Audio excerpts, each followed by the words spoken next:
Welcome to charter studies academy. आज के इस वीडियो में हम डिस्कस करने वाले कॉस्टिंग पेपर के एमसीक्यूज। आज का पेपर कुछ लोगों को बहुत ही लेंदी लगा, कुछ लोगों को बहुत ही हार्ड लगा। अगर आपके कंसेप्ट क्लियर है, अगर आपको फॉर्मूलाज जाने, तो ये पेपर एक मॉडरेट पेपर था। इजी तो बिल्कुल इजी तो नहीं कह पाएंगे पेपर को, but moderate to difficult level का पेपर था। लेंदी जरूर था, काफी स्टूडेंट्स का पेपर छूटा, काफी स्टूडेंट्स का फीडबैक था कि पेपर बहुत लेंदी है। तो आज के इस पेपर के हम एमसीक्यूज को अभी रिव्यू कर लेते हैं।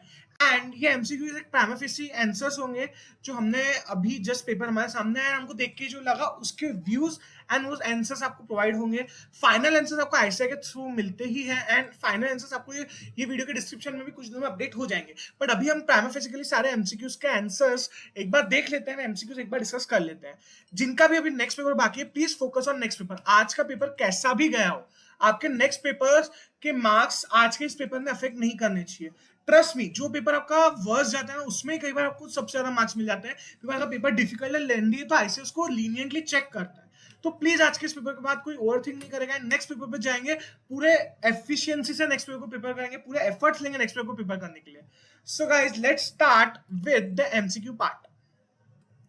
पहली केस स्टडी प्रोसेस कॉस्टिंग के ऊपर थी। कुछ प्रोसेस कॉस्टिंग के कंसेप्ट थे, कुछ कंसेप्ट मटेरियल चैप्टर के भी थे एंड ये सेम कंसेप्ट हमने काफी बार डिस्कस किए हुए हैं।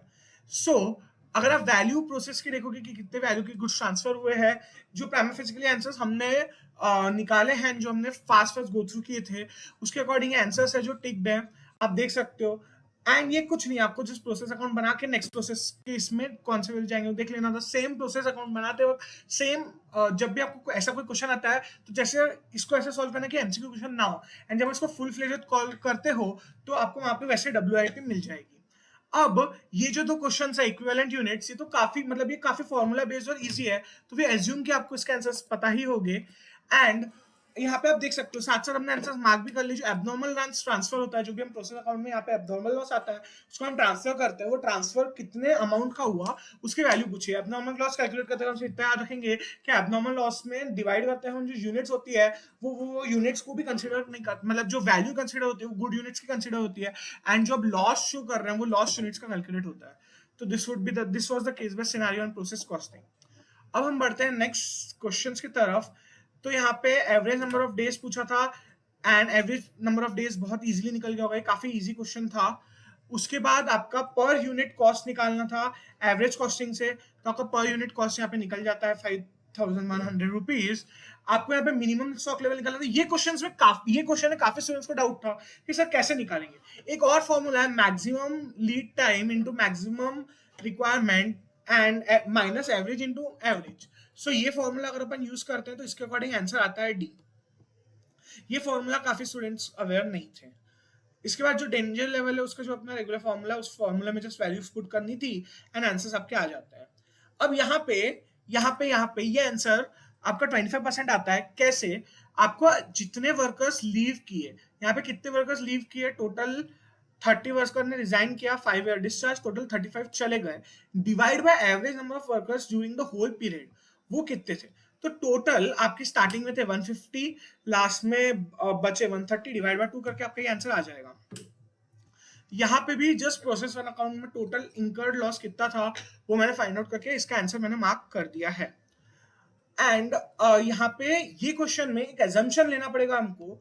ये एजम्पशन अगर अपन ने नहीं लिया तो इसका आंसर वेरी करेगा, एंड 24% भी कुछ स्टूडेंट्स का आया होगा, बट ये एजम्पशन वैलिड है कि अगर आपका जो वेरिएबल कॉस्ट है वो variable cost should be same in spite of the change in your price. Variable cost अभी भी 76% ऑफ करंट सेलिंग प्राइस ही रहेगा, because it would be consider कि आपने 5% में डिस्काउंट दिया, तो डिस्काउंट देते टाइम आपका वेरिएबल कॉस्ट थोड़ी चेंज होगा। तो ये एक एजम्पशन के साथ ही आंसर बनाया हुआ है। अगर ऐसे कुछ और एज्यूम करता है तो हमें आने वाले टाइम में पता चल जाएगा। होप सो ऐसे यहाँ पे मल्टीपल आंसर्स में मार्क्स दे दे। एंड इसके जो करेक्ट सजेस्टेड आंसर जब आईसीआई देता है, वो आईसीआई के आंसर्स भी आपको हमारे टेलीग्राम चैनल पे मिल जाते हैं, प्लस यूट्यूब चैनल पे भी आपको उसके सॉल्यूशंस विद एक्सप्लेनेशंस मिल जाएंगे। अपार्ट फ्रॉम दिस, अभी ये वीडियो में बहुत फास्ट डिस्कस कर रहा हूँ बिकॉज आपको आपके नेक्स्ट पेपर्स की तैयारी में अभी से लग जाना है। Please please please next audit के पेपर की तैयारी अभी से करो एंड मेक श्योर आपके आने वाले 2 पेपर झकास जाए। ये पेपर जैसे जाना था चला गया, होप सो आप सबका अच्छा क्या होगा, अगर अच्छा नहीं भी गया तो भी ट्रस्ट मी, पेपर कैसा भी जाए, मार्क्स जनरली अगर पेपर एवरेज भी गया तो उसके अच्छे ही आते हैं, बिकॉज जितना डिफिकल्ट पेपर, जितना लेंदी पेपर, उतना ऐसे लीनियंटली चेक करता है। तो प्लीज अपन ये पेपर के बारे में इससे ज्यादा कुछ डिस्कस नहीं करेंगे। यहाँ पे एनुअल ईओक्यू के फॉर्मूले में एनुअल डिमांड ब्लैंक रख के आपको रिवर्स कैलकुलेशन करनी थी, तो आपका ये आंसर भी बन जाना चाहिए था। यहाँ पे तो नॉर्मल आवर्ली रेट अपना रैंडम फॉर्मूला, इसका आंसर आप इजीली कैलकुलेट कर सकते हो। तो यहाँ पे मैंने कुछ आंसर्स के आपको कैलकुलेशंस दे दिए, बाकी कुछ आंसर्स दे दिए, कुछ आंसर्स मैंने नहीं भी दिए जो मुझे लग रहा है कि काफी बेसिक है, आपको आ जाने चाहिए, बट ये एमसीक्यूज के ऊपर अभी डिस्कशन नहीं होगा। ट्रस्ट मी, मैंने वीडियो भी सिर्फ इसलिए बनाई कि यूट्यूब पे कुछ videos with wrong answers upload हो रहे थे, कुछ वीडियोस विदाउट आंसर्स अपलोड हो रहे थे, तो जस्ट एक वीडियो जिसमें एक समअप हो जाए कि ये आंसर है। मार्क माय वर्ड, सारे आंसर्स हमने डिस्कस भी नहीं किए, हमने सारे आंसर्स मार्क भी नहीं किए, बट जो जो आंसर अपने डिस्कस किया वैसे, एंड बाकी आंसर्स भी आपको अभी टेंशन लेने की जरूरत नहीं है। नेक्स्ट पेपर पे ध्यान दो, नेक्स्ट पेपर पे फोकस करो, एंड एट द एंड जब आईसीआर रिलीज करेगा तो विद एक्सप्लेनेशन वीडियो आपको इस चैनल पे मिलेगी। एक एक आंसर को डिटेल में आफ्टर योर एग्जाम्स अपने के आंसर डिटेल में सॉल्व करेंगे जब भी आईसीएस का सेशन लाता है।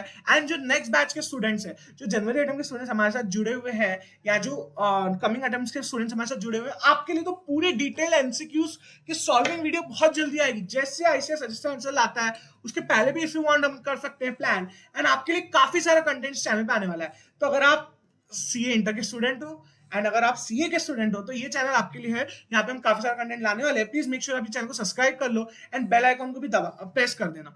एंड अगर आपको इसके अलावा कुछ भी डाउट्स रहते हैं, कंफ्यूजन रहते हैं कॉस्टिंग के पेपर को रिलेटेड, तो प्लीज प्लीज प्लीज आपके 2 पेपर हो जाने के बाद पूछिए, अभी पूछ के फायदा नहीं है। अभी आपको नेक्स्ट पेपर पे ध्यान देना है। कुछ भी कंफ्यूजन रहा, please please please please please आपके पेपर्स के बाद डिस्कस करेंगे। All the best for your coming papers. Comment box में इतना लिख के जरूर जाना कि I will rock in the coming papers. ये आपके कमेंट सेक्शन में भरा होना चाहिए, I will rock my coming papers. And अगर आपने ये चैनल को अभी तक सब्सक्राइब नहीं किया तो कर दोगे।